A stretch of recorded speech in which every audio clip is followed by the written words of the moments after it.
next year's draft. Kids of star players. No, Boozer's kid, Arenas' kid. And Jason Richardson's kid. Yeah, Jason. It really is a huge is. thing. They also added Arizona's Carter Bryant. Spurs have back-to-back Rookies of the Year, Wemby and Castle. Here's Wemby on FaceTime with Dylan Harper. Take a listen. He's so Yo, what's good? Hey, I play for the Spurs too. My name's Vic. Yes, sir. I know who you is. My name's Dylan. I just got drafted to the Spurs. I think I'm your teammate now. We lit. Man, we lit, man. This is gonna be fun. Yeah. Now we gonna watch this shit, man. For sure. Enjoy. For sure. Appreciate it. Wow. Do you like how the Spurs are building around Wemby? Also, Wemby comes off just Wemby comes off great all the time. You know, and when you see him, you know, getting his hair shaved and with the monks and all that, it reminds me, and he looks kind of like him too, of Kareem during his career. Very, you know, thoughtful, pensive, intelligent guy. But anyway, I do like what they're doing. They're adding talent and they're adding assets. Now, I don't know how all this is going to fit together. It's not. Because I don't think they know quite how they want to build around Wemby yet. And I think that was one of the worst things about him getting injured last year, is it took away, like, if a full season last year and you have a better idea of, okay, this is how we want him to play, these are the pieces we need to build around him. But that's a bit unsure now because he got hurt. And maybe they would have gotten a playoff. They could have, you know, maybe they would have gotten the spot Memphis got. And you get, you know what I mean? And you just get to see those few games. But again, look at this. And quickly, Indiana was in the finals second year in the playoffs. Third year in the playoffs, third straight. Obviously, OKC, you know, third straight year. So my point is this.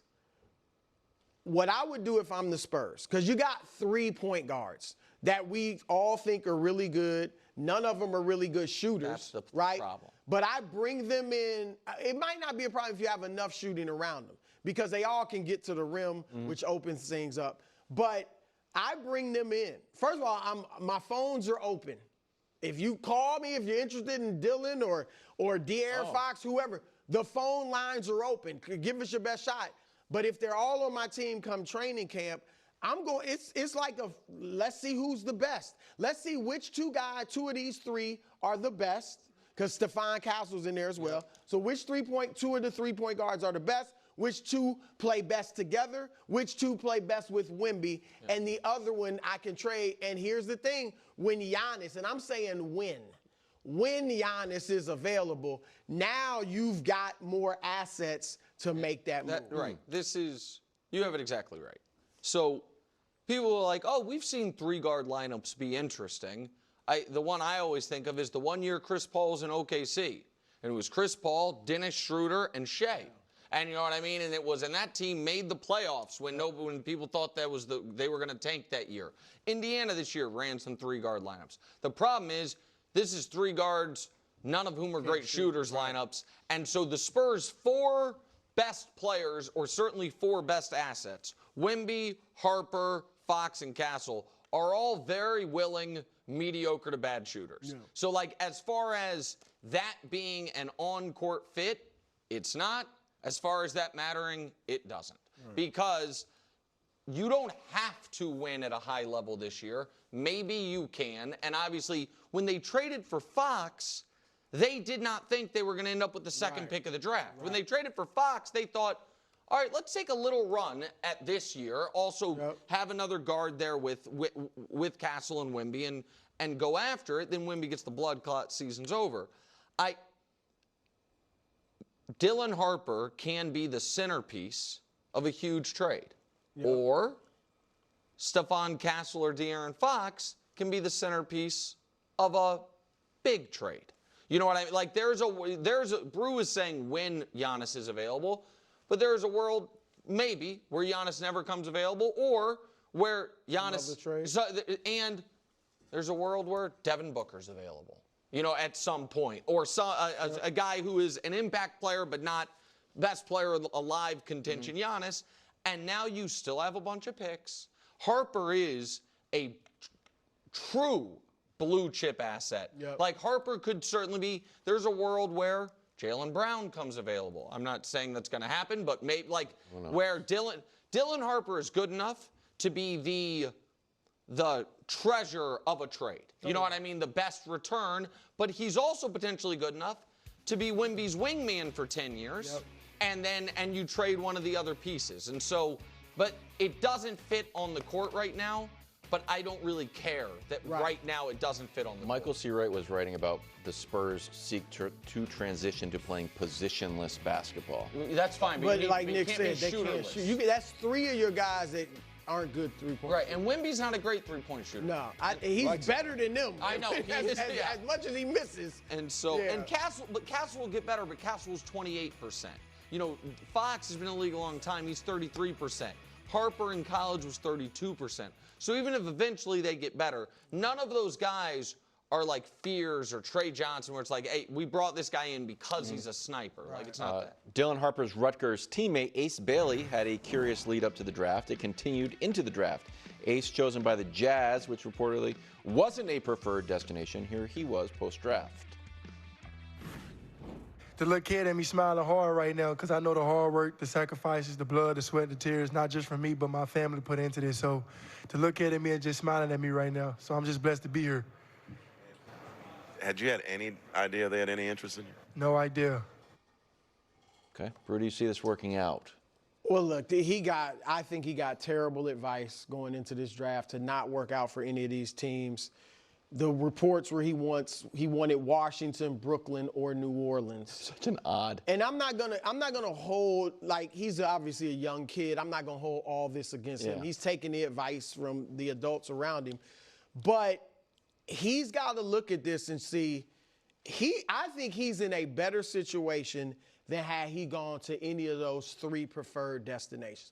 Washington's just a bad losing culture. Sure, you'd have the ball, but it'd be like LaMelo at best. It'd be like LaMelo in Charlotte, putting up a bunch of numbers on a bad team and not developing winning habits. Well, it's rebuilding now. Yeah, okay.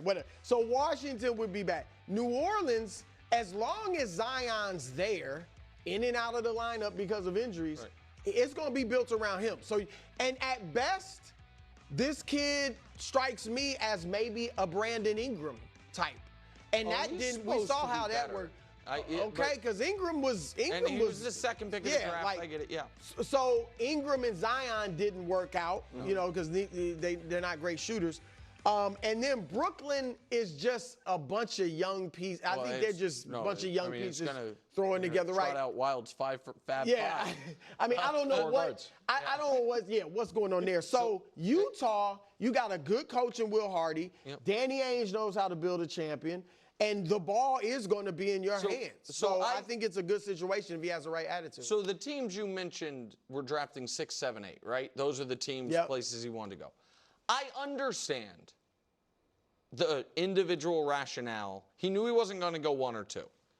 The rationale of not wanting to go 3 is oddly, not that you want to follow this player's career path, but what Ben Simmons talked about when he wanted out of Philly, when he was talking about not it being about scared to shoot, which was, I instantly was thrust into a team that was trying to win immediately, and I wasn't able to go through the growing pains and whatever. I'm not saying I agree with that. I get it. Charlotte, if he thinks I need to be the feature guy and have the ball in my hands, that's going to be LaMelo. And according to some NBA reporters, fair or not, his agent was not the only agent that was like, I don't know if I want my guy playing with LaMelo. I know it's not how you would feel, but it is what it is. And Utah, honestly, I think it's just about the geography of it. I think NBA guys, it is the whitest state in the union, or certainly of NBA places. People fear, I think, what even aren't really even the current liquor laws, the lack of a nightlife, and just the reputation of the city. And I think for young kids, they're like, I've never been there. I've heard bad things. Sounds whack. Don't want to go. I'm not saying that's fair or how it should be. I'm saying I think those are the individual reasons. So then it's like, okay, 6, 7, 8 all fits. I understand all of that. I agree with Brew, it's bad advice because people who didn't have an Ace Bailey opinion now have one, and it's a negative one. Right. I actually think, though, that for him to become the best player he can be while being the featured piece on offense, this is perfect. You know what's a great place learn how to become a pro, a place where there isn't a bunch to do. You know what I mean? A place where there's not a ton of distraction. A place where there's not a bunch of other stars, where the fans are going to embrace you, and where there's not going to be a ton of pressure to win, but they expect to win eventually. So I think against his own wishes, this might have worked out well for him. So I think it could work. How about that? What's a successful year for Cooper Flagg? That's next after an exciting episode of Weird and Wonderful. Are we going to do who's going to be the best Cooper this year? What makes a carnival vacation fun? A little bit of everything?